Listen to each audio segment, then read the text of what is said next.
Hi, everybody. My name is Christine Sperrazza, and I'm a licensed clinical mental health counselor with a private practice in my home state of New Hampshire. I'm passionate about sharing leading-edge, innovative therapies to help my clients remove psychological obstacles from their path so they can reach their highest potential. My formal education is in expressive therapy, which taught me to bring art, music, poetry, and dance into the therapeutic process. I'm also trained in yoga, mindfulness, and meditation, which are increasingly being requested because of the well-known benefits of these ancient practices. For many of my clients, expressive therapy and mindfulness practices are the perfect approaches to help them find peace and resolution. Other times, there are deeper wounds that need further healing. Maybe something from their past has a tight hold on them, or maybe they're struggling with a significant amount of post-traumatic stress, anxiety, or depression. This is when I offer a remarkable therapy called EMDR. EMDR stands for Eye Movement Desensitization and Reprocessing.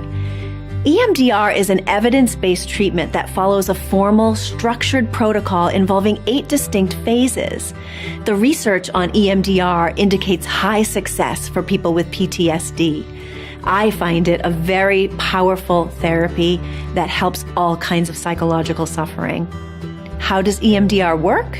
In EMDR, various techniques are used, mainly bilateral eye movements, but also bilateral stimulation of the hands, bilateral tapping on certain parts of the body, or using bilateral sounds. It's thought that when the brain becomes emotionally overwhelmed due to a stressful or traumatic event, it can have a difficult time processing the event. The memory may become stuck or frozen in a certain part of the brain and can stay with the person long after the event has occurred. It's thought that the bilateral eye movements of EMDR mimic the rapid eye movements of REM sleep. We've all had that experience of going to bed feeling uneasy about a situation, but after a good night's sleep, we feel much better about the problem, and the problem seems more manageable. After an EMDR session, people sometimes report similar findings. The emotional charge of the memory often diminishes, or better yet, disappears, perhaps because it's finally been processed appropriately. I want you to know that you don't need to be controlled by your past. There is help. If the distress you're feeling is getting in the way of being all of who you are, reach out. Check out the resources I have on my website, christinesperrazza.com. There is a wealth of information out there. You are not alone. Healing is possible. There is an entire life worth living beyond your past.